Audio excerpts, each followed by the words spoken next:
Hey guys, tonight we're squeezing into a cramped, slightly smoky, and unmistakably noisy apartment block in the heart of ancient Rome. The walls are made of plaster that flakes if you breathe too hard. The stairs threaten to give way on a regular basis, and your neighbors know way too much about your digestive habits. Welcome to the Insulae, where private life is more of a concept than a reality. You're somewhere between the second and third floor of this five-story wonder of Roman engineering, if by wonder you mean a fire hazard held together with ambition and old bricks. The landlord hasn't been seen in weeks. Your upstairs neighbor seems to have taken up tap dancing, and the people across the hall somehow own a goose with boundary issues. So before you get comfortable, take a moment to like the video and subscribe, but only if you genuinely enjoy what I do here. Go ahead and drop your location and local time in the comments. I love knowing where and when you're tuning in from. Now dim the lights, maybe turn on a fan for that soft background hum, and let's ease into tonight's journey together. You trudge up the stairs, ducking a hanging laundry line that's somehow both clean and suspiciously damp. The wooden beams groan under your feet with that special creak that says, yes, I am technically still supporting you, but only out of politeness. Every step echoes in the stairwell, and you can hear conversations happening on 3 different floors, none of them particularly quiet. This is your insula, Latin for island, though it feels more like a shipwreck of personalities stacked in increasingly unstable layers. You're renting what's considered a mid-tier room, which basically means you have 1 window, 2 stools, and a ceramic jug that may or may not have once contained olive oil. It now holds socks. The place smells like a mixture of last week's garum, this morning's crushed mint leaves, and something faintly smoky that probably shouldn't be smoking. Historians still argue whether these apartment blocks were designed for efficiency or chaos. The answer is most likely yes. You set down your shoulder sack, which holds precisely 4 items: a cheap wooden comb, a wool tunic that has never truly dried since the last rainstorm, a scroll about something philosophical that you haven't read, and a surprisingly aggressive fig. The fig has ideas. Through the thin wall, your neighbor is rehearsing a monologue about Cicero, or possibly yelling at their dog, or possibly both. You're not sure. The walls are impressively unhelpful at blocking sound.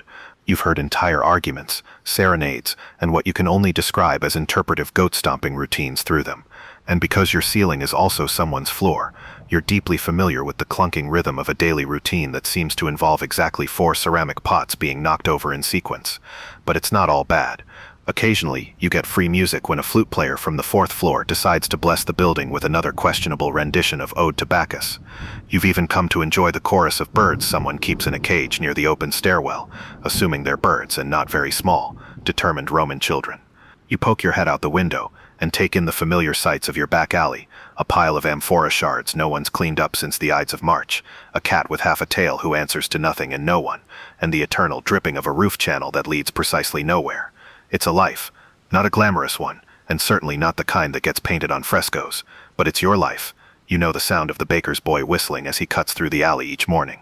You know which floorboards to skip to avoid alerting your neighbors to your late return. And you definitely know that if you knock 3 times on the 3rd floor landing, someone will toss you a slightly overripe pear. No one knows why. It's tradition. Roman apartment living wasn't designed for the faint of heart. Fires were common. Plumbing was theoretical, and the upper floors could only be reached by stairs. No elevators, no insurances, just the hope that your building would survive another week without collapsing or catching fire. One genuine historical fact: the majority of the Roman population in the city lived in these insulae. Lavish villas were for the elite, but most folks shared walls, smells, and sweeping eavesdropping privileges in these towering, sometimes tottering tenement-style homes. They weren't built to last, which is probably why they didn't. Rome had laws limiting the height of insulae after several dramatic collapses, but enforcement was spotty. Think of it as ancient zoning law combined with selective memory. And here you are, somewhere between civilization and entropy, sharing walls with gossips, dreamers, philosophers, and the occasional mysterious stranger who never seems to age and always smells faintly of myrrh. You rest against the window frame, watching torchlight flicker on the far side of the alley. There's music drifting from a nearby tavern, and the low murmur of voices arguing about chariot races. For a moment, the city feels like it's holding its breath, balanced between ancient stone and nightly chaos. And just as you begin to doze off, something thuds above you, 1 pot down, 3 to go. The thud above you is immediately followed by the unmistakable sound of someone muttering in Latin, and sweeping broken pottery into what is almost certainly the corner of their room. a daily ritual. You barely flinch anymore. The sounds of your neighbors are as familiar to you as your own heartbeat, or perhaps more so, since you often wake up to their sleep talking and not your own. Your walls are thin. Not, oh, I can hear muffled voices. Thin. No. They are, I know when Marcus 2 floors up is constipated. Thin. Every whisper is an opera. Every yawn an announcement. You learn to live with it, or you don't. Either way, the walls remain thin and slightly crumbly.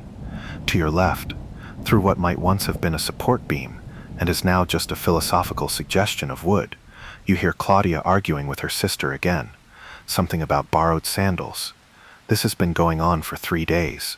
The sandals, from what you can tell, were borrowed without asking, worn to a questionable dinner party, and returned with what is now being described as emotional damage. You shift your weight on the low bench near the window. It creaks in protest, announcing your movement to everyone above, below, and possibly the next building over. The bench, like you, has been through a lot. At this point, it sighs with the same resignation you do. To your right, someone's making soup, or possibly attempting alchemy. There's a pungent aroma that could either be fennel or the slow resurrection of a forgotten god. You don't ask questions. In the Insulae, curiosity is a dangerous luxury. Better to nod, smile, and only smell aggressively when absolutely necessary. Now and then, a voice rings out clearer than the rest, like the guy 3 floors up who insists on rehearsing law speeches at night. He's not a lawyer, he's a fishmonger, but he's ambitious, and loud, very loud. Historians still debate whether these apartment layouts were designed for communal bonding or simply because no one knew how acoustics worked. The answer again, possibly, yes. Your neighbors are not faceless. They are a full cast of characters in your daily radio play. There's old Livius, who hasn't bathed since Julius Caesar had his hairline, and spends most mornings shouting riddles at birds. There's the widow on the ground floor, who always offers you something freshly baked, which suspiciously never smells like bread, and often contains anise when it definitely shouldn't. And then there's the flute-playing twins on the 4th floor. They only know one song, and they love it deeply. So do you. At least that's what you tell yourself as a coping mechanism. Social dynamics here aren't written down.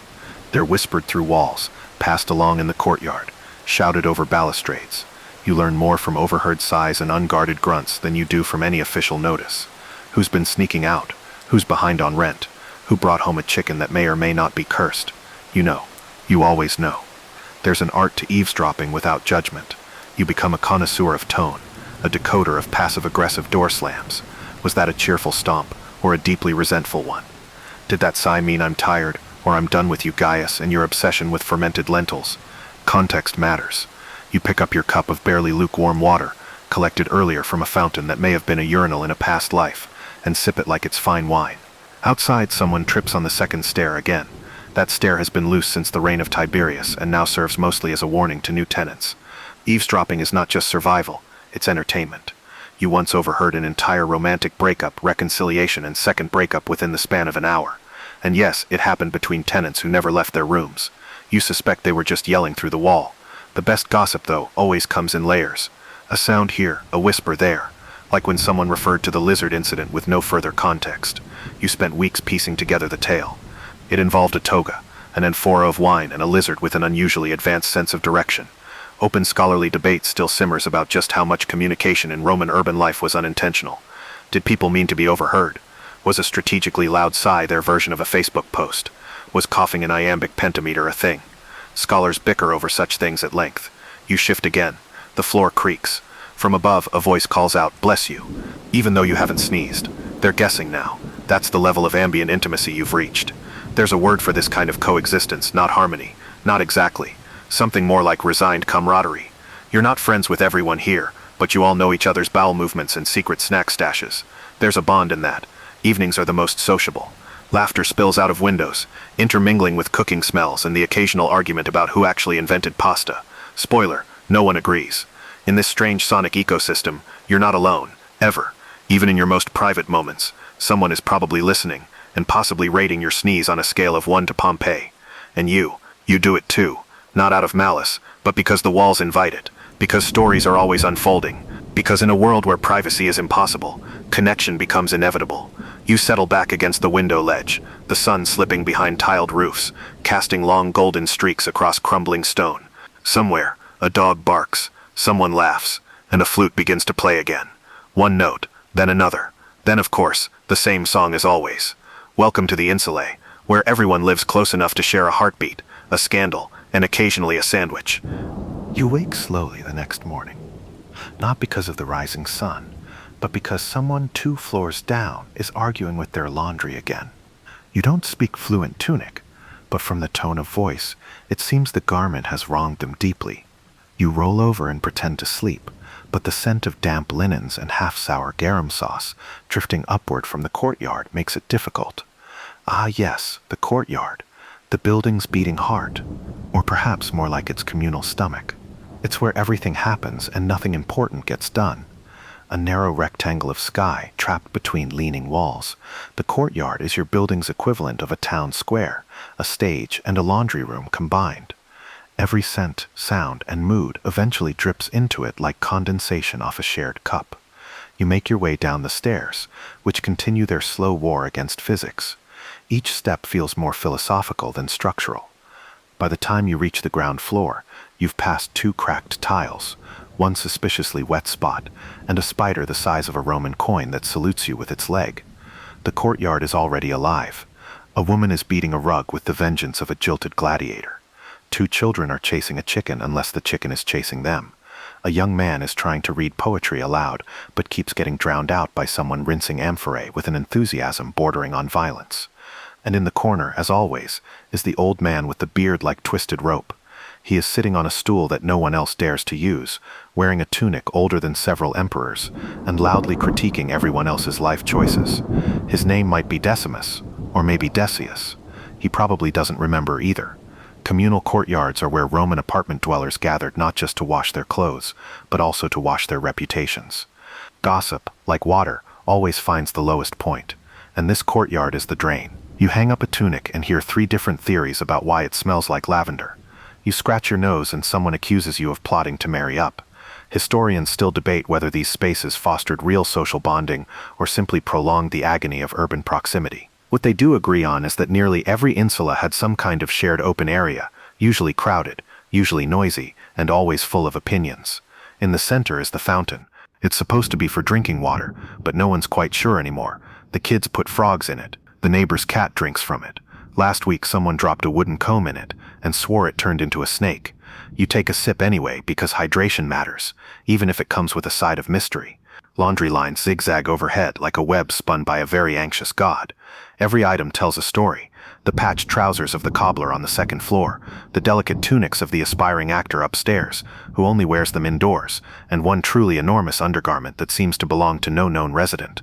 It has become a minor deity in the courtyard, fluttering majestically like a flag of surrender. You nod at a neighbor who's grinding herbs in a mortar. She nods back and offers you something green and unidentifiable. You decline with a smile and an excuse involving digestive alignment. It seems plausible. Today, the hot topic is olive oil. Apparently, there's a new vendor at the market who claims his oil is pressed by Vestal virgins, though he also sells knockoff sandals, so credibility is in question. The courtyard collectively debates the merits of this oil, its scent, its price, and whether or not one of the Vestal virgins looks like someone's cousin. It's not all idle chatter, though. There's structure to this chaos. People have unspoken roles. The rug beater is also the informal judge of domestic disputes. The poetry reader is in charge of entertaining toddlers, often unintentionally. The chicken chaser is the chicken owner, though no one's quite sure how that relationship works. You rinse a cloth in a basin and realize you've stepped in something. Again. It might be pigeon-related. It might be ancient history. Either way, it's part of the experience. The apartment block's inner world isn't just social, it's tactile. Wet cobblestones under your sandals, the coarse grain of wool hanging from a line, the clink of ceramic against stone as pots are set down too hard. Everything is a sensation. Everything is slightly too loud, but it's also warm, not just in temperature, though Roman summers certainly deliver. There's a kind of warmth in the shared sighs, in the knowing glances, in the collective raising of eyebrows when someone mentions that incident with the tunic and the fish, a fringe detail. Some Insulae courtyards had shrines tucked in the corner, tiny altars where people left offerings to household gods. You pass one now, a crude statue with a missing nose, surrounded by wilted basil, and one half-eaten fig. Someone has written "Pax" on the wall beside it. Peace. Ironically, it's the loudest corner in the whole place. Someone starts singing, badly, but with commitment. Others join in. The song is old, familiar, probably about wine, or love, or the joys of semi-clean sheets. You hum along, just quietly enough not to stand out. You lean against the archway, watching it all unfold. People live close here, closer than they'd like, perhaps, but in their own way, they belong to each other. The courtyard is their common ground, sometimes literally wet ground, but shared, all the same. And even if the tunics don't dry, and the soup smells suspicious, and the chicken keeps escaping, you find yourself smiling. You nod once more to the old man, who is now claiming that Julius Caesar owed him 5 denarii. He nods back like you've just confirmed his story. It's another morning in the courtyard, strange, loud, and entirely ordinary. You leave the courtyard behind, stepping carefully over a trail of pigeon droppings and one soggy scroll that someone probably dropped in a rush to chase the aforementioned chicken. The air outside is no fresher, just different, less laundry soap, more street. Welcome to the Via Stabia, or whatever this particular street is called today, depending on who you ask and how recently the last fire was. The street outside your insula isn't wide. In fact, you could stretch your arms and probably brush the plaster on either side. And yet somehow, every known form of Roman transportation is trying to pass through it simultaneously. There's a mule carrying amphorae, a cart full of cabbages, a boy pushing a stack of chamber pots, and a stray goat that clearly believes itself to be in charge of traffic flow. You press yourself against the wall as a woman barrels past, carrying a basket of flatbread and yelling something about freshly burnt crusts. This is your breakfast option if you're brave and willing to accept that flour and charcoal now count as fusion cuisine. The bread vendor sets up shop near the alley's corner, right between a fishmonger with questionable ice and a man who claims to sell magical soap. He probably just sells pebbles, but his pitch is good. And here's a lovely historical fact. In ancient Rome, street vendors were part of daily life. You didn't go to a big market building. The market came to you, loudly, repeatedly, often at dawn. You hear the familiar cry of the pickle seller, sharp, nasal, determined. Pickled figs, pickled onions, pickled pickles. You think you hear, though that last one might be poetic license. His wares are questionable, but he's a master of rhythm. Sometimes you hum his sales chant while sweeping your floor. Historians still argue whether these street cries were coordinated or chaotic. One theory suggests vendors had to sing in unique patterns to avoid overlap. Another theory suggests no one cared, and everyone just yelled over everyone else, which sounds more like what's happening right now. You take a moment to observe the rhythms of the morning. A trio of boys chases each other with clay figurines. A dog runs between the legs of a woman balancing a full amphora on her head. A man wearing far too many scarves for the weather tries to sell you authentic Egyptian sand from a jar that may or may not have once contained honey. Then, of course, there's the goat. No one knows where it came from. No one knows who it belongs to. The goat simply is. It roams freely between buildings, climbs stairs it has no business climbing, and stares into the souls of new tenants until they move out. It's not aggressive. It's just confidently present. Today the goat is blocking the alley entrance. You step aside. So does the fishmonger. So does the local scribe who just wanted a quiet place to mutter about papyrus shortages. The goat blinks slowly. Victory. You loop around to the bakery, where the smell is slightly more promising now that the ovens have settled into their second batch. Inside the low storefront, a woman with ash on her forehead hands you a flat cake wrapped in yesterday's news. Literally. You unfold it later to find a recipe for pigeon stew. Helpful. The baker's son is sweeping the stoop with more flair than function. He gives you a nod. You return it. You once saved him from a minor bee incident involving honey and a sandal. You're bonded now. Street life in Rome isn't just bustling. It's a choreography of interruptions. You start walking one direction and get pulled another. You mean to buy oil and come back with a wooden spoon, a mild head injury, and a story about a jug that fought back. There's a rhythm, though, a music to it. The squeak of wagon wheels, the clink of coins, the steady thwack of sandals against stone. Your ears learn the difference between a casual cough and a vendor's opening pitch, between a cart hauling wine and one hauling manure. Usually, you pass by a small shrine tucked into a wall niche.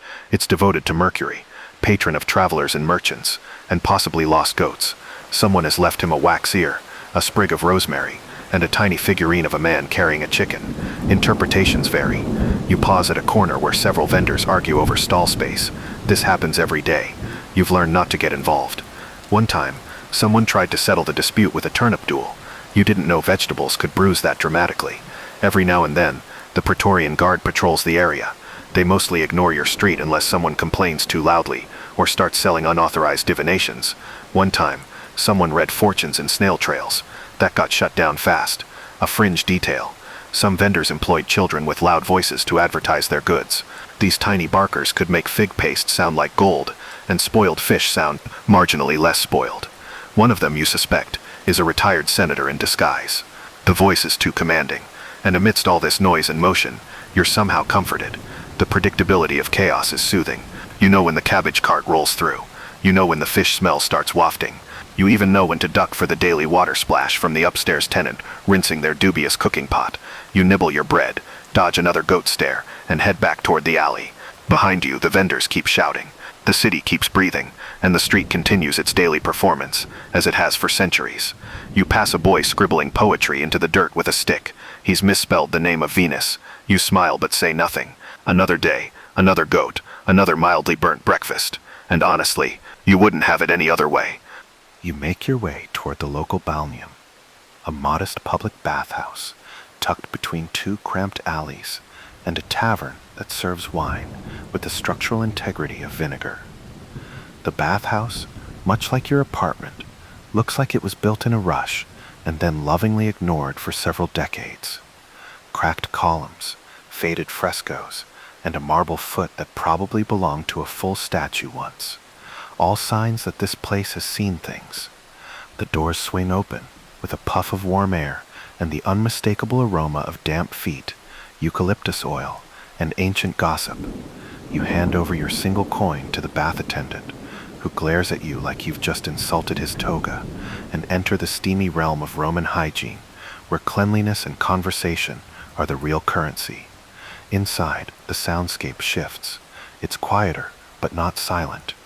Voices echo off stone walls, laughter curls through the mist, and someone is humming a tune that's definitely off-key, but somehow soothing.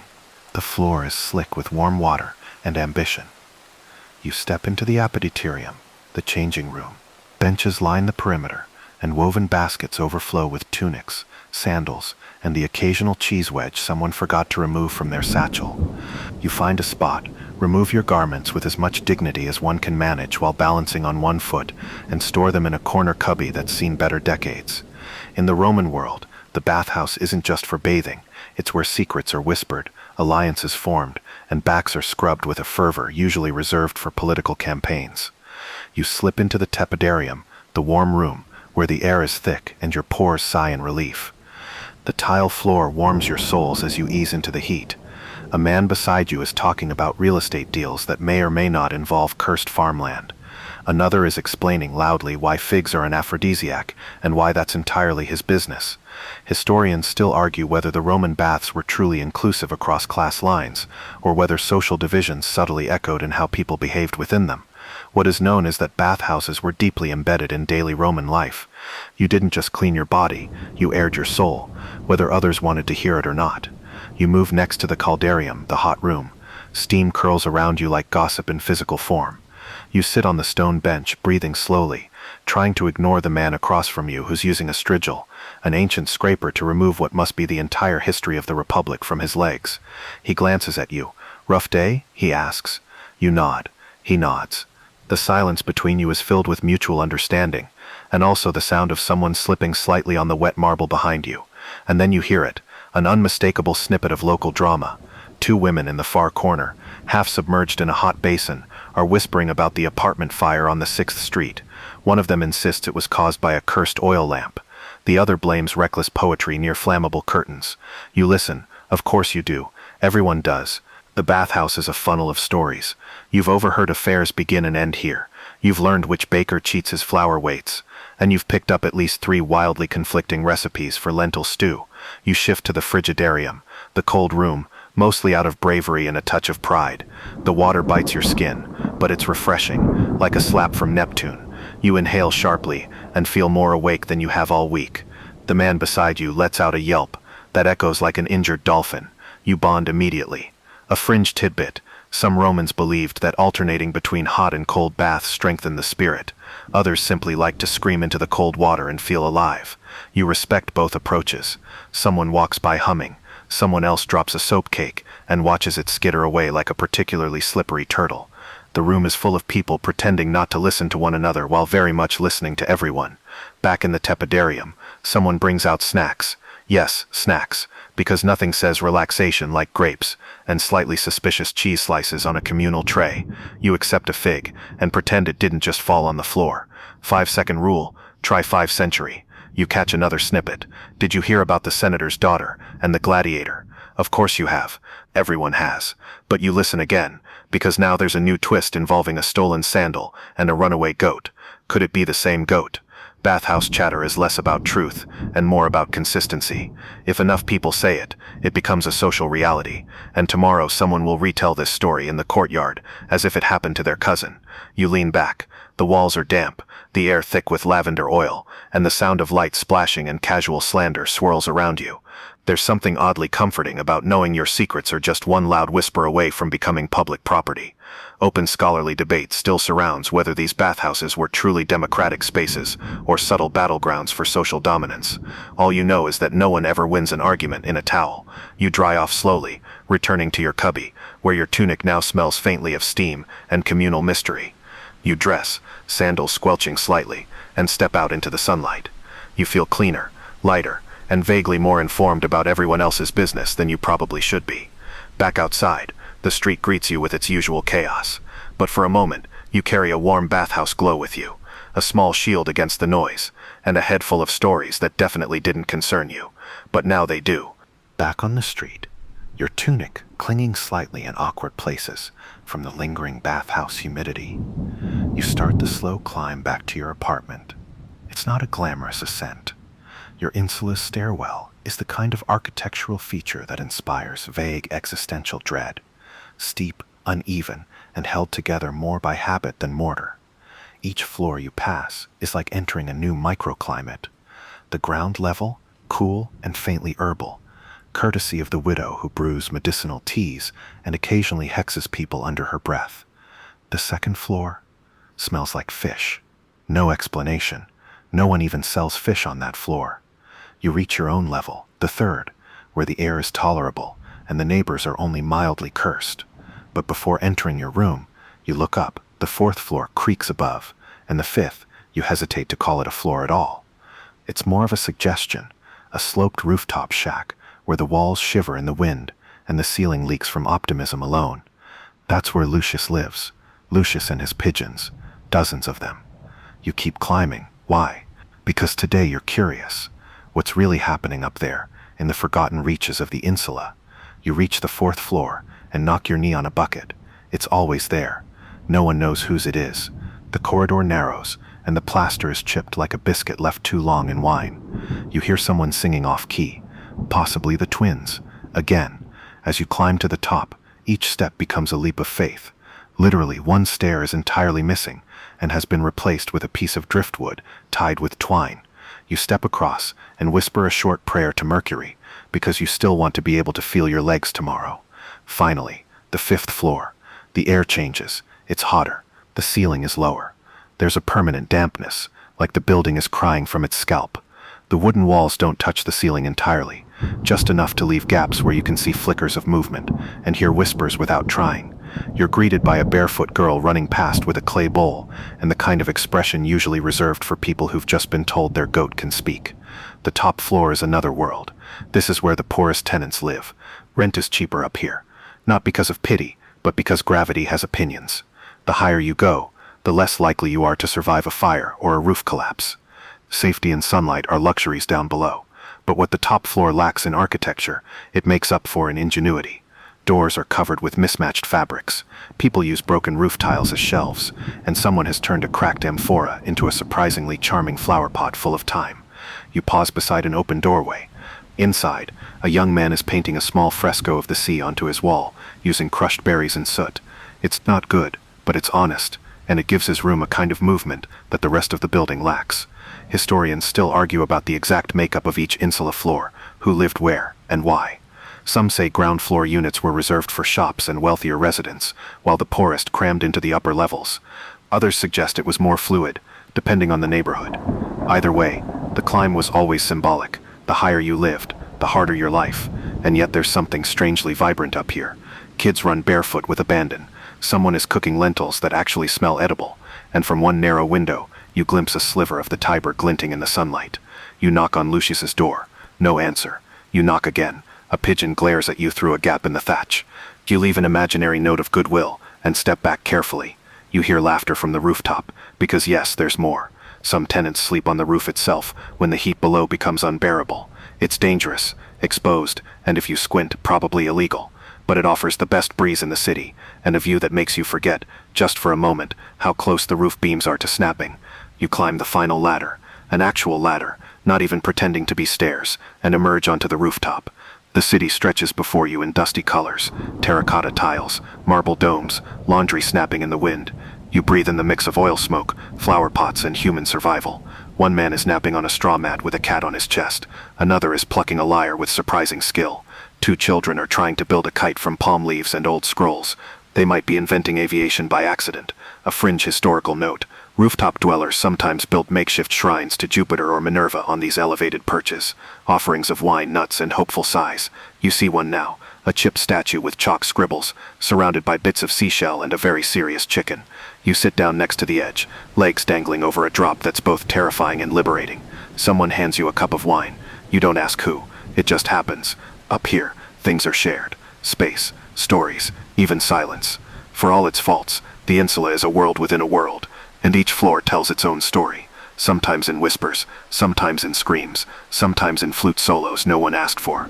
You look down at your room 3 stories below. Small, dim, quiet. It was starting to feel like a cage. Now it feels like part of a living organism, a chaotic, noisy, utterly human beehive stacked on itself in defiance of logic and gravity. A gust of wind ruffles your tunic, the cat stretches, the lyre player plucks a soft lullaby, and for a moment you wonder if you could sleep up here. Roof or not, this is home. You make your way carefully back down the ladder from the rooftop, one rung at a time, clutching the wine cup you were given like a relic. Back through the creaking beams, the narrow hallways, past the twins who are now arguing over whether turtles can dream. You don't stop to engage. That's a philosophical minefield. By the time you return to your own apartment, the light has shifted. The late afternoon sun filters through your lone window, casting soft amber streaks across your uneven wall. That one crack in the plaster, still there, still vaguely threatening. It looks like the shape of Sardinia now. Last week it was a goat. Inside, your humble space greets you with its usual warmth. And by warmth, you mean the kind of heat that causes olives to sweat. You sit on the stool with the wobbly leg and let out a sigh that travels straight through the floor to your neighbor below, who responds with a single knock. Code for yes, we're still alive. Your room isn't much, just a small square of stone, wood, and ambition. The bed is more straw than structure. Your wall shelf holds 2 scrolls, a clay cup, and a pine cone you keep for emotional support. And the decor? Oh, the decor. Roman apartment decor is a curious blend of inherited from 3 tenants ago, and possibly cursed. Your walls bear faded frescoes from someone else's idea of elegance, flowers, birds, and what might be either Venus or a startled goose, depending on the angle. A genuine historical fact. Frescoes in Roman homes weren't just for the elite. Even modest dwellings had decorative wall paintings, though the quality varied wildly. Yours, painted in what looks like mud and mild regret. Still, it adds character, or at least it distracts from the missing chunk of wall beside your sleeping mat. You've tried sprucing the place up. You found a chipped mosaic tile in the alley and set it beside your water jug like a statement piece. You also arranged a bundle of rosemary from the courtyard in an empty wine cup. Your neighbor calls it ambitious. You call it nature-themed optimism. Then there's the furniture, or as you refer to it, these brave survivors. A stool that squeaks with every thought you have, a wooden chest that only opens when you bribe it with compliments, and a mat that crackles like fire every time you shift your weight. You've developed the stealth of a trained thief just to avoid waking yourself up during the night. Historians still debate how much attention the average Roman gave to home decoration. Was it for function, flair, or just something to distract visitors from the leak in the ceiling?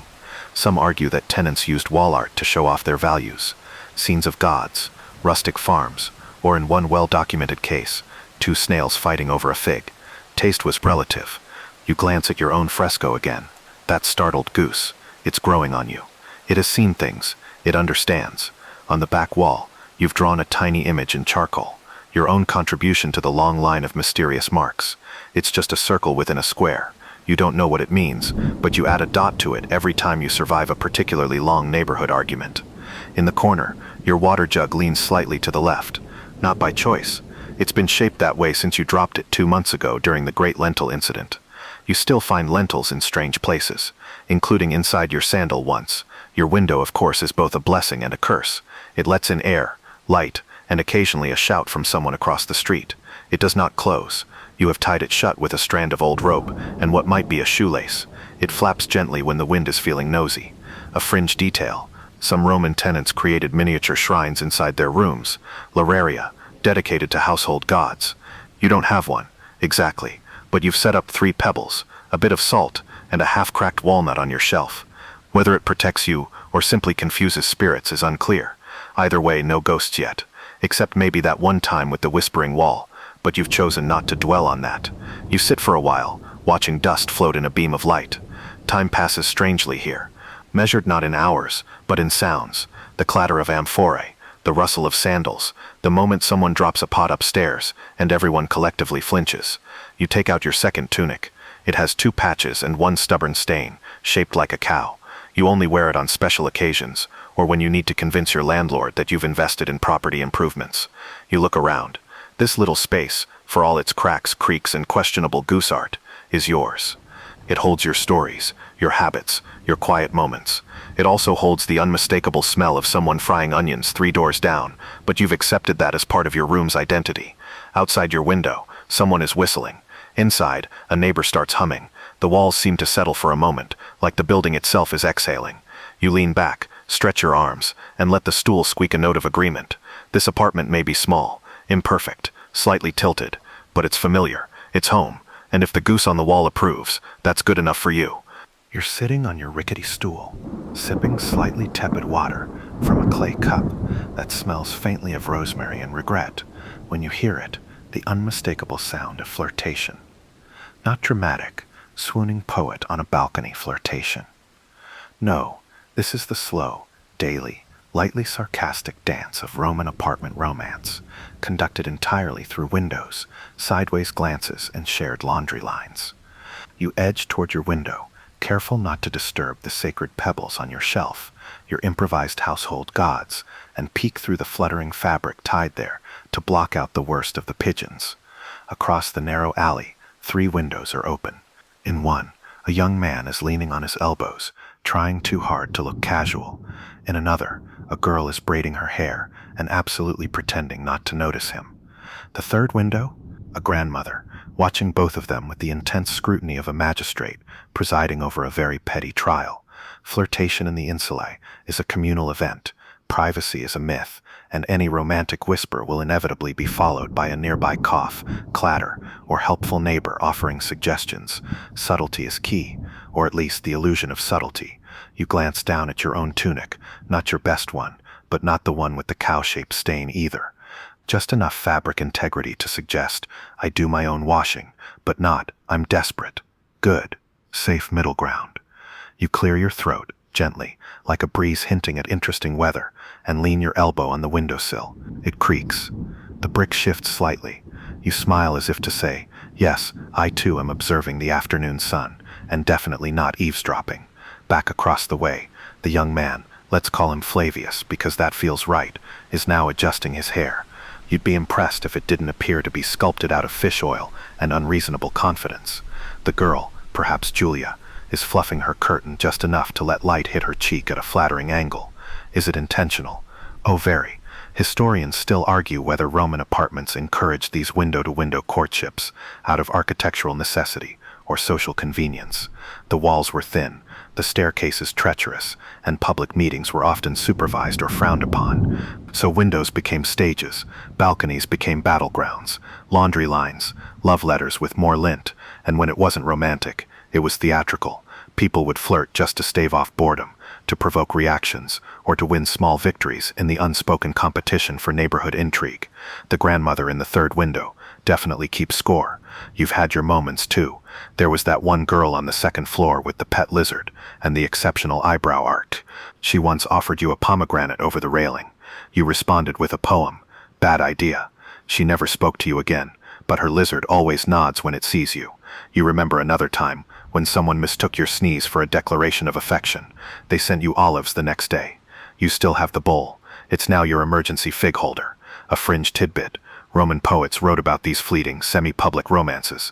Ovid, especially, adored the idea of love flourishing across crowded balconies and whispered through shuttered windows. Whether real or imagined, the trope endured, love in the time of leaky ceilings. Across from you, Flavius is now holding a lyre. Oh no, he strums a note. It twangs off-key. Julia flinches. The grandmother raises one eyebrow, neither impressed nor surprised. You glance down the alley. Below, the goat is back. He's chewing on a sandal, possibly Flavius's. He maintains eye contact with you as he does it. A power move. The tension across the windows builds. Julia finally speaks. Nice lyre, she says, tone neutral. Flavius beams like he's just been knighted by Jupiter. You lean back, sipping your water. This is better than theater. No admission fee, no uncomfortable benches, just pure human spectacle played out in real time between crumbling walls and mismatched curtains. Your own window has seen its share of exchanges, some romantic, some comedic, a few vaguely threatening. You once traded a recipe for honeyed walnuts for a loaf of bread. You once caught a thrown sandal midair. You once ducked a pigeon projectile aimed not at you, but fate intervened. Flirtation through windows is about presence, about timing, about understanding that everyone is watching, even if they pretend not to be. You've learned that a slow smile beats a loud declaration, that a well-timed sigh can say more than a soliloquy, and that if you're going to throw a flower across an alley, make sure it's not still in soil. You hear a rustle to your left. Your neighbor is also watching. He holds up a fig and raises his eyebrows. You shake your head. Not today. Somewhere above, someone starts playing the flute. Again, the same 3 notes. Always the same 3 notes. You suspect they're cursed. The wind shifts. Julia's curtain flutters. Flavius, emboldened, strums again, this time without catastrophe. Julia smiles. The grandmother claps once, very softly. Is this love? Maybe. Or maybe it's just Tuesday. In the Insula, it's hard to tell, but in this tiny pocket of the world, framed by stone and fabric, sunlight and secrets, something quietly sweet is unfolding, and you're here for it. Window wide open, eyes half-lidded, heart amused. The game continues. Night falls slowly over the Insula, like a blanket that's been washed too many times, soft, frayed, and full of tiny holes where sound and moonlight still leak through. The sun's last gold fades from the sky, replaced by flickering torchlight and the faintest blue glow reflecting off the tiled roofs of Rome. Inside your apartment, you lie on your mat, eyes half closed, arms folded behind your head. Outside your window, the alley is beginning its nightly transformation from chaotic stage to shadowy murmuring echo chamber. The Insula doesn't go quiet at night, it just shifts tone. A different kind of soundtrack begins. Somewhere below, a dog starts barking. Not a dramatic, angry bark, just the regular, existential, I am here kind of bark. Someone on the floor above drops a sandal, then a pause, then the other one, then a sigh. The building creaks, not in pain, just to remind everyone that it's old and still upright. Thank you very much. Then come the voices, not shouting, not singing, just that low, steady buzz of human sound, filtered through plaster and wood, seeping in through ceiling cracks and window gaps like steam in a bathhouse. 2 women are chatting about tomorrow's market. Someone is muttering a prayer to a household god. A child is reciting lines from a play with full dramatic flair, interrupted only by a hiccup. And then the couple. Oh, the couple. Every building has one. On the 5th floor, in the room with the cracked window and the unreliable curtain, a pair of voices rise and fall in a pattern, as familiar as your own heartbeat. They argue, every night, about things both enormous and laughably small. Bread, debt, destiny, the virtues of boiled cabbage. One night, they argued about what color Jupiter's eyes must be. Blue, she insisted. Brown, he countered. The next day, their laundry was hung together on the line, like a flag of truce. You shift on your mat, feeling the straw shift with you in that lumpy, somewhat vengeful way it always does. The The breeze from the window stirs your hair. From across the alley, a voice calls softly, "Lock your window, ghosts are out tonight." You smile. That's Marcia. She says that every night, and every night you leave the window open. Ghosts or not, the air is cooler now, and smells of roasted chestnuts, distant incense, and the faintest whiff of overcooked lentils. Someone is singing in the distance, off-key but soothing, a lullaby for no one in particular. You recognize the tune, an old one about a fisherman who falls in love with a river. It never ends well, but it always sounds sweet at this hour. A true historical note. Roman cities were rarely silent. The idea of a peaceful night's sleep was more of a luxury than an expectation. Between fire watch patrols, street vendors packing up, nocturnal worshippers, and the occasional runaway cart, the night had its own persistent rhythm. Somewhere below, a chorus of rats is having a mild disagreement in the wall. You try not to listen too closely. Rats have boundaries too. And then the scratching. It starts faintly, a soft scrape, like someone dragging a twig along the outer wall. You tense, not out of fear, but curiosity. This sound appears every few nights, always the same rhythm, like a code or a very lazy burglar. You roll onto your side and peer out the window. Nothing, except for the moon, hanging low and buttery in the sky, and the goat. Yes, the goat. It's on the balcony, 2 floors down, staring up at the stars like a philosopher mid-breakthrough. Maybe it knows what the scratching means. Historians still argue whether Romans believed their buildings could be haunted. Many did. Whispers of restless spirits, flickering shadows, things that moved when backs were turned. Others believed in practical explanations, the walls settling, the wood shifting, the dreams of sleep-starved tenants inventing monsters. But ask anyone who lives in an insula long enough, and they'll tell you some noises just don't come from neighbors. You shift back onto your back. The scratching fades. A breeze carries with it the scent of baked figs from the tavern down the street. Someone is sweeping a stairwell because apparently they like to clean at night. Or they're avoiding someone. Possibly both. You let your eyelids droop. Then, bang, a pot falls upstairs. There's a pause, then a muttered curse, followed by the unmistakable sound of someone trying to pretend it didn't happen. A minute later, another bang, then a laugh. This too is the rhythm of the insula. Somewhere on your floor, a man with a deep voice begins reciting poetry, not for an audience, just for himself. You recognize it. Horace, maybe, or something Horace-ish.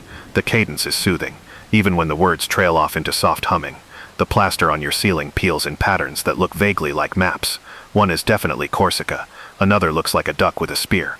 You stare at it until your eyes blur. And just as you begin to drift, a high-pitched shriek echoes from the top floor. A pause, then someone yells, "It's just a bat." Then another voice, again, then laughter, loud, bright, unfiltered. Several neighbors join in. Someone claps, someone offers wine, and then as suddenly as it flared, the night settles again. A fringe note. Some Insulae residents swore that bats were lucky omens, symbols of fertility, rebirth, and well-timed chaos. Others just didn't like being dive-bombed during dinner. You lie there, letting the warmth of the walls cradle you. The night is full of noise, but none of it feels unwelcome. It's the sound of people living, loving, sneezing, and occasionally dropping kitchenware in the dark. The goat bleats once, softly. You smile. It's not silence, but it's home. You wake to something warm and slightly heavy, sprawled across your legs. For a heart-stopping moment, you think the ceiling has finally given in.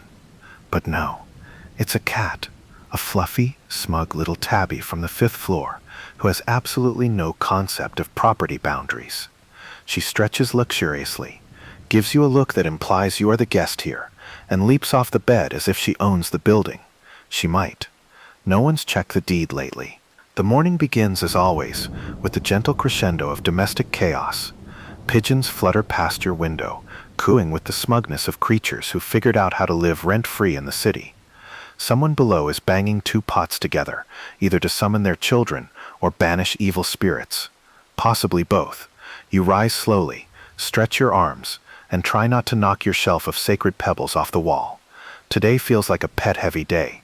You can sense it. The apartment building is crawling with animals, both the intentional and accidental kind. Roman tenants kept pets for many reasons: company, status, pest control, or simply because some creatures showed up and refused to leave.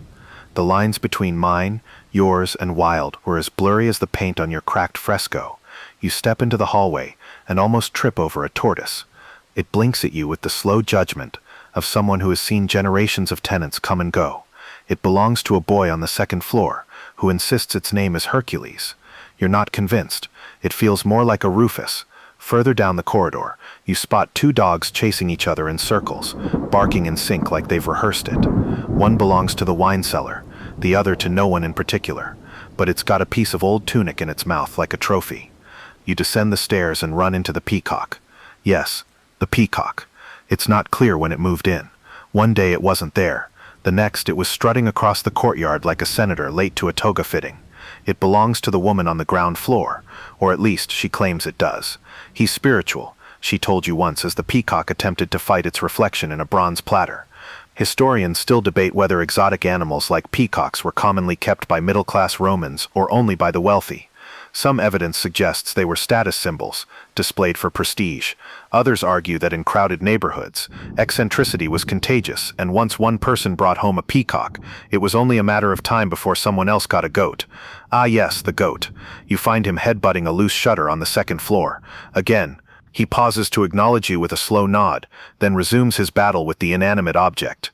You begin to suspect he isn't just a goat, he's the building's unofficial guardian, spirit and chaos manager all in one. Back in the courtyard, chaos reigns as usual. A girl is chasing a parrot who has learned exactly one sentence, "Not your tunic," and shouts it gleefully every time someone walks by. A cluster of birds flutters between laundry lines, occasionally stealing clothespins, which they later deposit in mysterious piles near the fountain. A fringe detail. Romans often carved epitaphs for beloved pets, from loyal dogs to talkative birds. Archaeologists have found touching inscriptions like, "To Helena my dove, who sang to the gods," and "To Fuscus my little mouse, who knew my heart." If you ever carve one, it will read, "To that goat, who never paid rent but always collected tribute." Your neighbor Claudia emerges with a wicker basket full of bread and one very fluffy rabbit tucked under her arm. She nods at you, then at the peacock, who responds with an unholy shriek and a flurry of tail feathers. "He's dramatic today," she mutters. Someone's dog barks, another yelps, then a chicken cackles with glee, as if it's just pulled off a very clever prank. You head back upstairs, stepping carefully over the tortoise, who has moved precisely 5 inches since you saw him last. He is patient. He is eternal. Back in your room, you sit on your mat and find a small furball tucked under your pillow, a gift from the cat, perhaps, or the pigeon, or the building itself, expressing its fondness through mildly unsanitary tokens. Open scholarly debate surrounds the degree to which pets were integrated into Roman domestic life. Were they companions, workers, decorations, or something in between? The answer, as always in this building, is yes. You take a moment to consider your own menagerie, or rather the menagerie that surrounds you like weather. The cat who visits, the tortoise who guards the hall, the goat who rules the courtyard, the peacock who performs spiritual warfare on reflective surfaces. It's a zoo, a loud, ridiculous, oddly comforting zoo. And yet there's something reassuring about living among animals. Their needs are simple, their routines predictable, their presence grounding, even when their claws are not. You lie back on your mat, listening to the patter of tiny paws and the occasional pecking of beak against terracotta. Outside, the parrot squawks, "Not your tunic," one more time for good measure. You smile. Life in the Insula may be full of noise, leaks, and unpredictable staircases, but it's also filled with living creatures, each with their own secret dramas and quiet joys, and none of them judge you for talking to your shelf of sacred pebbles. You're midway through rearranging your sacred pebble formation, adding a third pebble to what you've decided is your anti-drama corner, when there's a knock at your door. Not the hesitant tap of a neighbor with a question. No, this is the confident, rhythmic thunk-thunk pause. Thunk that can only mean one thing. It's your landlord, or someone claiming to be your landlord. The truth is, no one's entirely sure who actually owns the building. The name on your rent tablet changes every month, and rumors have circulated for years that the real landlord is actually just 5 children in a large toga. You open the door cautiously. There stands Tullus, the man who currently insists he speaks for the owner. He's wearing a tunic 2 shades too fine for someone who doesn't own a proper belt, and his expression is the exact mixture of feigned authority and permanent confusion you've come to expect. "Rent," he says, smiling as if this word is a gift. You nod slowly. "Didn't I pay last week?" That, Tullus replies, was for last month's delayed fire protection fee. You glance up at the ceiling, which is currently holding steady through sheer willpower and a patch made of flattened fish crates. "I see," you reply, "and today's fee is 4. He leans closer, as if sharing a secret. Structural ambiance. Historians still argue whether Roman landlords were organized property managers or simply whoever was bold enough to demand payment first. Records suggest both wealthy elites and entrepreneurial freedmen owned these multi-story buildings, often neglecting maintenance in favor of maximum rental extraction. Tullus steps inside without invitation and gestures vaguely. "You've decorated. Nice goose. It's a duck, you lie." He nods as if that changes everything, then begins examining your window with exaggerated concern. "You know, the frame's looking a little drafty. It's been that way since Claudius was a teenager." He jots something down with a stick on a wax tablet. "Probably nonsense, or possibly a grocery list." You offer him a fig. He declines. Suspicious. The landlord dynamic here isn't so much adversarial as it is performative. Tenants pretend to be impressed by inspection visits, and landlords pretend to offer improvements. The cycle continues. Later you pass by Claudia's room. She's in full negotiation mode, arms crossed, voice level, eyes steely. Tullus is trying to explain why she now owes a bird noise surcharge, due to the peacock's frequent screeching. She counters that if the bird is the landlord's property, as he previously claimed, then the bird is part of the building and therefore her legal roommate. It's beautiful to witness. Down in the courtyard, a group of tenants is gathered in what has become the official unofficial tenant council. There are no minutes, no votes, and definitely no order, but there's a lot of grape juice, and someone's brought a map of the city with our plumbing marked in charcoal. The conversation bounces from the rising price of oil lamps to the question of whether the fifth floor is technically habitable or a lightly cursed attic with aspirations. One man brings up the strange noises near the stairwell after midnight. Another wonders aloud whether the tortoise might be a reincarnated landlord. No one disagrees. You sit and listen, occasionally offering a nod or a sarcastic classic Roman administration. It's comforting, in a way, to be surrounded by equally confused souls. No one truly understands the lease agreements. Some suspect the original building permit was forged by a teenage scribe as a prank, a fringe historical tidbit.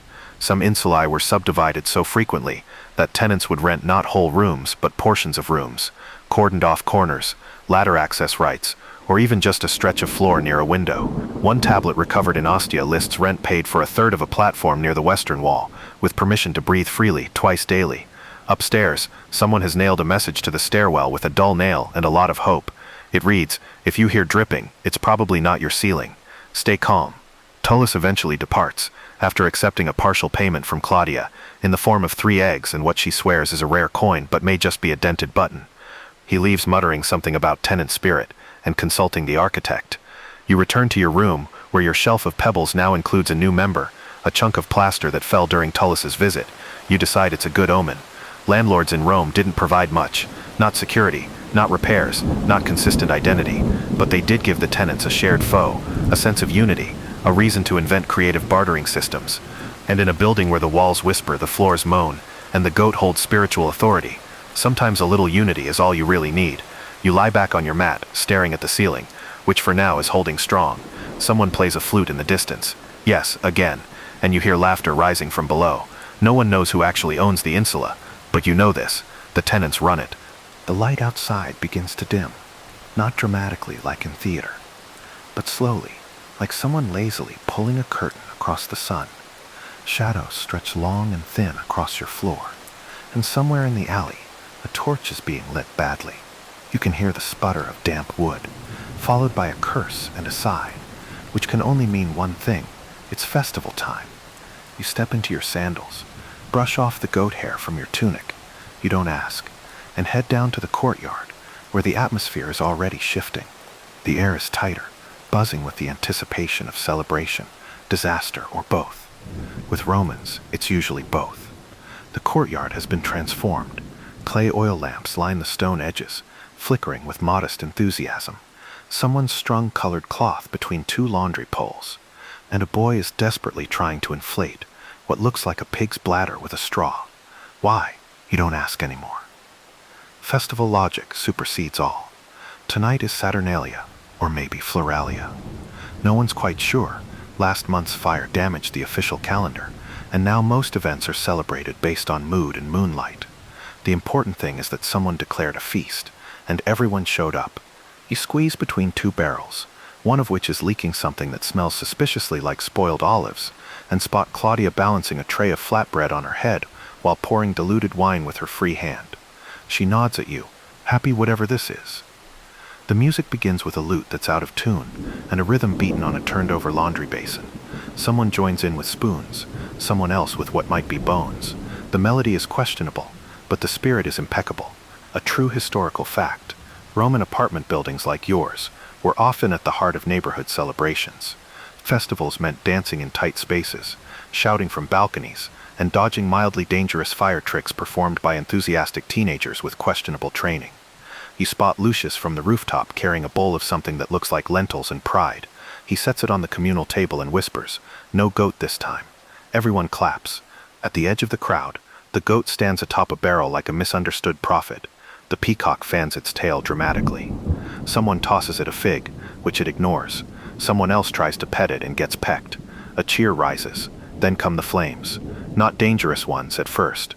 A few young men have started juggling torch ends near the corner of the courtyard. It's going well until someone sneezes, loses focus, and narrowly avoids lighting Claudia's scarf on fire. She doesn't flinch. "That's the third time this year," she mutters, adjusting the tray on her head. Historians still debate whether Roman tenants genuinely enjoyed these chaotic gatherings or merely tolerated them for the food and gossip. The answer is clear to you now. They tolerated the noise for the stories. You sit on a bench, well, half a bench, because the cat is already occupying the other half, and accept a skewer of roasted mystery meat from a child offering it like a gift. You nod your thanks. He doesn't speak, just vanishes into the crowd like a culinary specter. Someone begins telling stories. Not myths, building stories.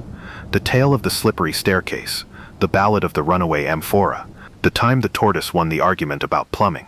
You laugh. You've heard them before, but they never get old, and they always gain new embellishments. A fringe detail. Roman festival nights often involved impersonation, masters dressing as servants, servants as nobles.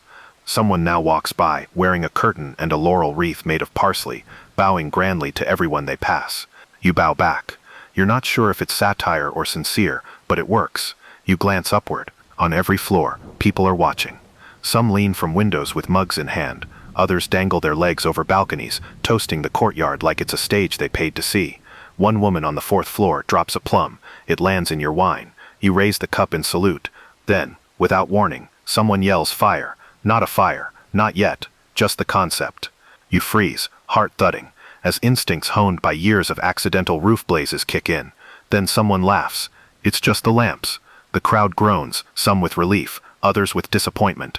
A man offers to start a real fire for authenticity. He's politely dissuaded. Open scholarly debate surrounds how common fires truly were in Rome's densely packed tenement districts.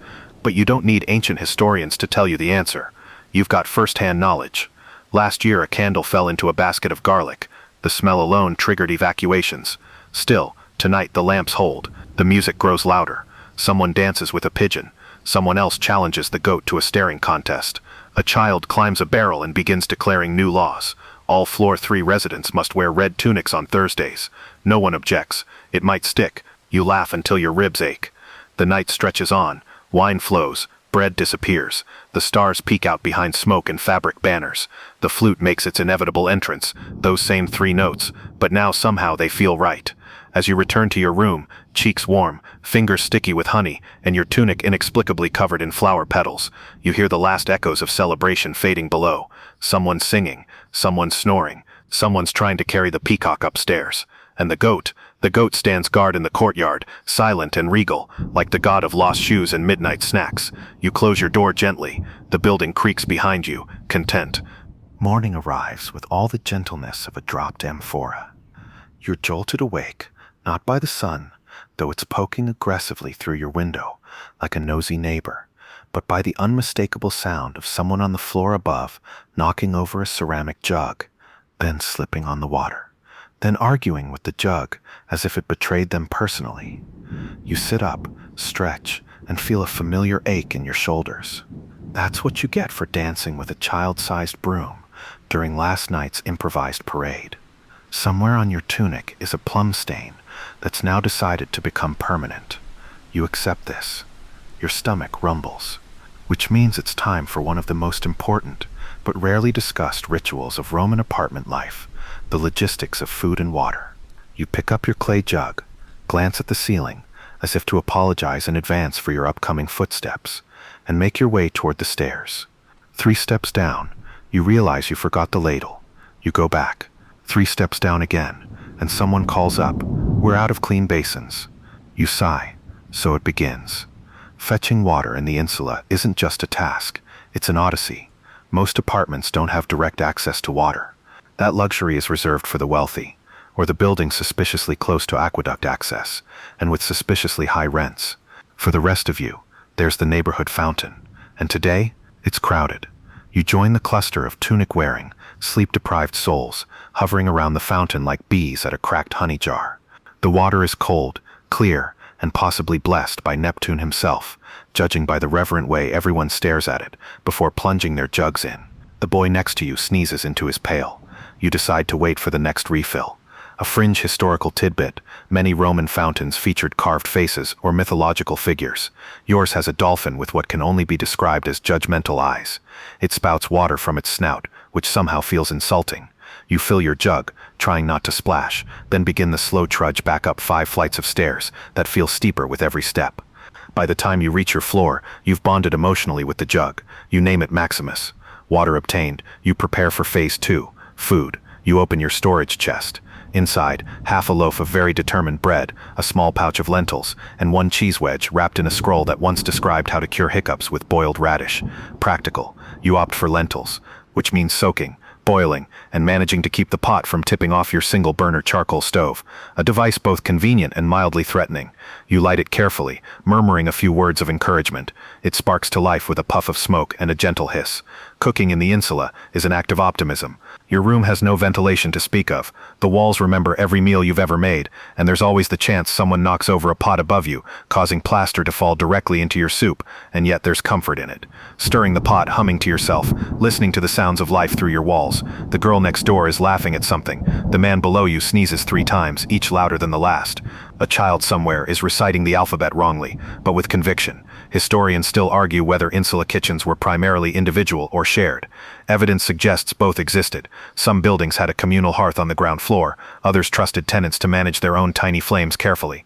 Fires were so common that new laws were passed to limit cooking above a certain level. You ignore that law with the casual defiance of someone who hasn't burned lentils since last spring. Today you manage just fine. You eat on the window ledge, legs dangling over the alley, bowl balanced on your knee. The view is familiar, clothes fluttering on lines, pigeons hopping like they're rehearsing a dance, a man attempting to fix a cracked pot with wax, and what appears to be pure hope. You hear a splash. Someone on the top floor just dumped their basin out the window without warning. A chorus of shouts follows. The pigeon flaps indignantly. You pull your bowl close. Too late. A single drop lands on your sleeve. You sigh. Laundry day just moved up the list. Laundry, of course, is yet another epic. You pack up your tunics, your cloth scraps, your towels that may once have been tunics, and head to the courtyard's wash area. There, 3 tenants are already elbow-deep in soap, water, and debate about the best technique for beating stains out of fabric. The answer, apparently, is very aggressively. You join them. Someone hands you a bar of soap. You scrub. You rinse. You listen to the conversation. It ranges from mundane. Did the butcher finally fix his weights? You nod, contribute a mild theory about goat behavior, and wring out a tunic with the force of a mild thunderstorm. Then, of course, comes the problem of drying. The lines are already full. You find a narrow gap between 2 large garments and begin the delicate process of hanging your clothes without touching anyone else's. It's a diplomatic ballet. The consequences of cross-dampness disputes are not worth it. A gust of wind lifts your tunic just as someone opens a window. It sails upward like a proud flag, briefly blotting out the sun, then collapses dramatically onto a passing cat. The cat, unbothered, continues its slow patrol. You retrieve the tunic, rewash the corner, rehang it, and step back to admire your work. Damp cloth, fluttering in the breeze, under a sky slowly turning from blue to gold. Another day of logistics. Survived. You return to your room with sore arms, damp sleeves, and a belly full of lentils. You sit, you breathe, and somewhere above, someone drops a pot. Again. You sit on your mat that evening, your tunic still faintly damp, from a not quite successful drying session, sipping from a cup of questionable herbal tea, a gift from Claudia, who swears it helps prevent emotional fungus. You're not sure what that means, but it's warm, and it smells like mint mixed with the ground floor's mystery plant. Outside, the alley glows under lamplight. Not firelight, lamplight. Everyone's a little cautious with open flames since the incident of the flaming curtain last month. Now the residents have collectively invested in a series of tiny clay oil lamps that flicker like sleepy fireflies, lined up along ledges and windowsills. You watch them sway in the breeze and feel for once at peace. Then the woman in the apartment across the way hangs a garlic braid on her window frame and mutters something that sounds suspiciously like a threat directed at a passing pigeon. Ah yes, tonight is Superstition night. Not officially, of course. It's not a marked festival or holiday, but every once in a while, especially when the moon is shaped like a squinting eye or too many things go mysteriously missing, the building falls into a state of quiet, nervy anticipation. You spot a neighbor sprinkling what looks like salt onto their doorstep. Another ties a string around a doorknob 3 times and taps it once for luck. And someone upstairs just yelled "avertite oculos" at a stray cat with slightly unusual eyes. Superstition lives in the cracks of the Insulae. A true historical fact. The Romans were deeply spiritual people, even outside official religion. Domestic rituals, protective charms, and informal rituals were part of daily life, especially in crowded, creaky, rumor-saturated buildings where creaks and shadows came standard. You glance at your shelf of sacred pebbles. They're arranged just as you left them. But tonight, you add one more. This time a small dried flower left over from last week's Saturnalia garland. For harmony. And maybe because it looks nice next to the plaster chip from when the landlord sneezed. Your upstairs neighbor stomps 3 times. Not angrily, intentionally. You respond with a single foot tap. The code for "yes, I hear you." No, the bat did not return. These little gestures form the building's unspoken language. Out in the courtyard, someone's burning rosemary. Someone else is whispering to their laundry. And then someone screams. Just once, a sharp, high-pitched ack followed by the distinctive thud of a sandal hitting a wall. Then silence. Then, very softly, it was just a moth. You exhale. Historians still debate how seriously Romans took everyday omens. Did they genuinely believe a black crow meant bad news? Did a dream about pickled onions really predict a romantic betrayal? The scholarship remains split. But in the Insula, belief often doesn't need proof, just repetition. You remember a time when Claudia dreamt about a lion in her stairwell. No lions appeared, but for 2 days afterward, everyone avoided the stairwell just in case. You took the ladder. It was safer, and you sprained your ankle, which Claudia claims proves her dream was real. You rise, light your small lamp, and place it near the window. Not for light. You know these rooms by heart in the dark, but for comfort. It flickers like a heartbeat. On the street below, a woman clutches a bag of beans to her chest, murmuring numbers under her breath. A boy spins in a circle 7 times, then stops and yells, "Protected," before running off into the night. You hear someone chanting. You recognize the tune. It's the lullaby from 2 floors down, the one meant to soothe babies and ward off nightmares. Tonight, she's singing it to her goat. The goat responds with what might be a hum, or indigestion. You peek out your window again. There's a small clay figure sitting on your ledge. It wasn't there earlier. You pick it up. It's a little crude. A smiling face with 2 dots for eyes, and a lopsided grin. On its back is a small leaf tied with string. You smile. A charm. From a neighbor, probably. No note, no explanation. Just a silent wish passed through a cracked window, left under the eyes of flickering torchlight. You place it beside your shelf of pebbles. It fits perfectly. A fringe detail. Romans believed in bulla, protective amulets worn by children, and sometimes by adults, who felt the gods needed reminders to be kind. Your clay figure may not be blessed by any priest, but it radiates goodwill. That's enough for tonight. Across the way, the garlic braid sways gently in the breeze. You lie back on your mat, feeling the cool evening air drift across your face, the murmurs of your neighbors easing into a gentler rhythm. Someone tells a joke, muffled through the walls. You catch only the words chicken, centurion, and bad timing. You chuckle anyway. The building settles. No ghosts tonight, only superstition, only shared breath. Only 100 little rituals, stitched into the walls like lullabies. You close your eyes and whisper to your shelf, "Guard well."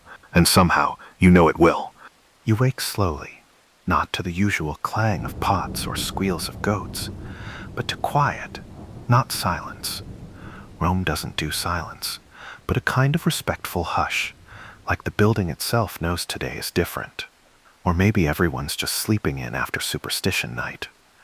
You lie there for a while, listening to the Insula breathe. Your body is still, your mat warm beneath you, and the air holds that early morning chill that only lasts until someone starts boiling lentils nearby. For now, it's just you, your cracked ceiling, and the soft hum of pigeons adjusting their feathers on the ledge outside your window. You sit up, stretch, and glance at your little shelf of objects. The pebbles, the flower, the charm with the lopsided smile. They seem particularly content today, as if nodding in approval. You nod back. That's the relationship now. Quiet mutual support. You rise, not to fetch water, not to beat rugs or negotiate with the goat, but simply to walk. You need one last stroll through your strange, beloved vertical village. You begin in the hallway, nodding to the tortoise, who has moved 3 inches since yesterday, and seems smug about it. You pass Claudia's door, where a sprig of rosemary hangs for protection. From what? No one knows, but it seems to be working. The second floor smells like cinnamon today. Someone is baking. You suspect the widow who once offered you an experimental pie that may or may not have contained fermented garum. She's getting better. On the 3rd floor, a girl is whispering to a bird in a cage. The bird answers with a phrase you recognize. Don't trust the man with the cart. You never did figure out who taught it that, but you followed its advice religiously. The 4th floor is quiet, save for the sound of someone brushing hair, long strokes echoing like soft rain against the walls. And then the top floor. You take the stairs slowly, each creak now a friend rather than a warning. When you reach the rooftop, the morning sun is stretching itself over Rome like a sleepy cat. The terracotta tiles glow in warm tones, and smoke curls gently from distant chimneys. The city stirs. Lucius is already up, tending to his pigeons. He nods without speaking. The peacock, unbelievably, is also here. It stands on a crate, regal as ever, tail feathers tucked in a rare moment of modesty. You salute it.